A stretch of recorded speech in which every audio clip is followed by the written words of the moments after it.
Welcome back. It is time for Louisiana Legends with friend of the show, Colby Hebert, the Cajun Hatter, traiteur, historian. Welcome back. Thank you. Yeah, last week was July 4th. Yeah. I was out of town, so here I am. We're going to catch up. But basically, July 4th, you know, for us in Louisiana is a special date because not only is it Independence Day for America, but also it's the day that we celebrate the Louisiana Purchase. Oh, okay. So, you know, which of course, you know, Louisiana, so prior to that was the territory. Louisiana was purchased in 1803, well, the territory was purchased in 1803, but of course it didn't become a state till 1812.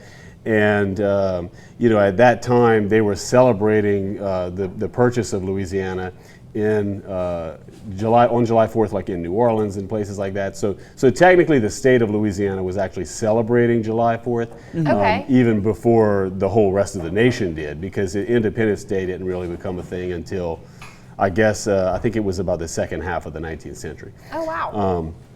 Anyhow, so going back to kind of the history of it, that's sort of what we're going to talk about today. In the Louisiana Territory, we know, so back in the 1600s, it was established for France. It was the New France, and it was named for King Louis. So La Louisiane basically means like Louis land, you know. And Did you know that? I did. Okay, I'm learning a whole bunch today. Louisiana history books, they teach you all that. So that's cool. Louis XIV, he was the Sun King of the House of Bourbon, and France occupied that territory for, you know, pretty much the majority of the rest of the 1600s. And then nearing the end of that, kind of around the time of the 7 Years' War, or the French-Indian War, when France lost to Britain, Great Britain, the next king of France, which was King Louis XV, he ceded, kind of secretly, he ceded the territory to Spain, which was actually his cousin, King Charles III.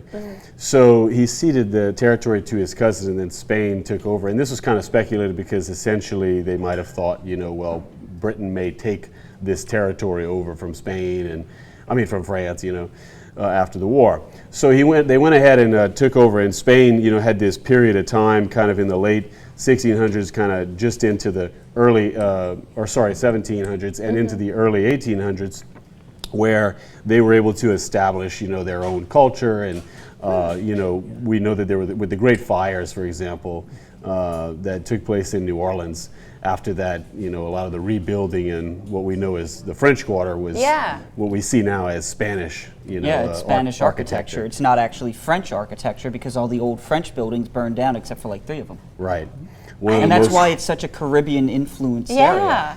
Exactly, yeah. So, so that sort of, you know. Also, fun fact, do you know what the first capital of Louisiana was?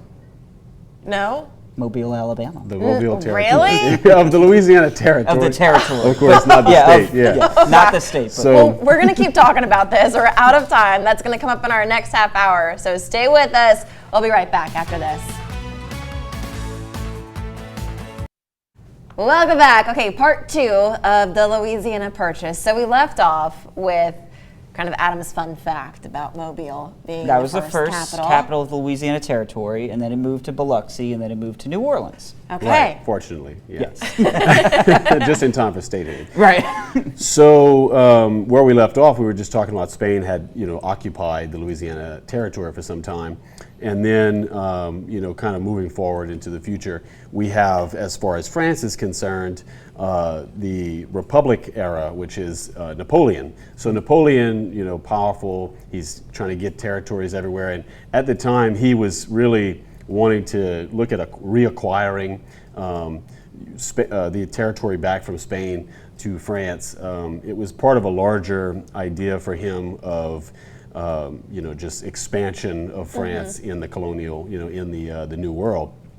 And what happened was kind of while that was all going on, at the time in Haiti, there was this, you know, revolution going on, this uprising, Toussaint Louverture, and they were having a lot of trouble suppressing that. As a matter of fact, they lost to like yellow fever and also just being run off by the boats. Lots of French troops. Yeah. So Napoleon was like, okay, well, that's not going to work out.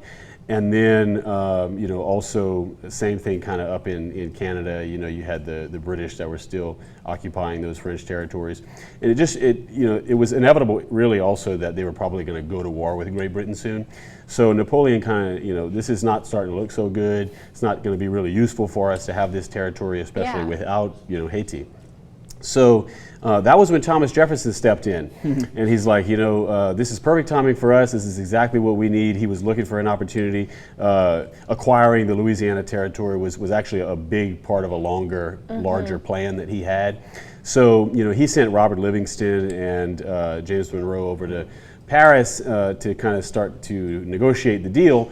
And once they got there, they realized he actually sent them $10 million approved.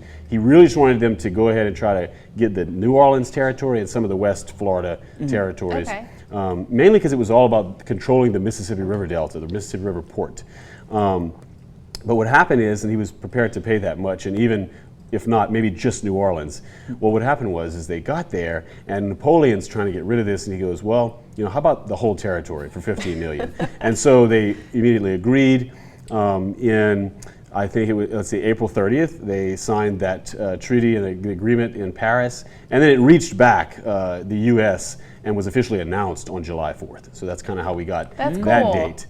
And so what we know, of course, is that this magnitude of land doubled pretty much the U.S. It was $15,000 approximately, covering about 15 states, U.S. states. And it was 827,000 square miles. So nearly 1 million square miles of land. Right, so it was just a huge thing for the U.S. because not only did it double our size, it increased us by like 60,000 inhabitants into the U.S. population, but also it became this gateway. It opened the door to westward expansion. So the interesting fact is that if that did not happen, let's say perhaps the Louisiana Territory ended up trying to gain independence from France and became its own nation state, and who knows, perhaps the California Republic and maybe even the Republic of Texas also may have done the same, and you could have 4 countries right now, which is where the U.S. So pretty cool fact. It is. I love that. Yeah, so in any case, and then it also led to the expedition of Lewis and Clark. And furthermore, kind of cemented us as what would become a superpower.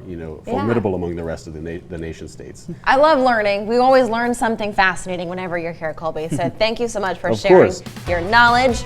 We have to learn from this guy about what's going to happen in our forecast. That and the tropics too. Oh, goody.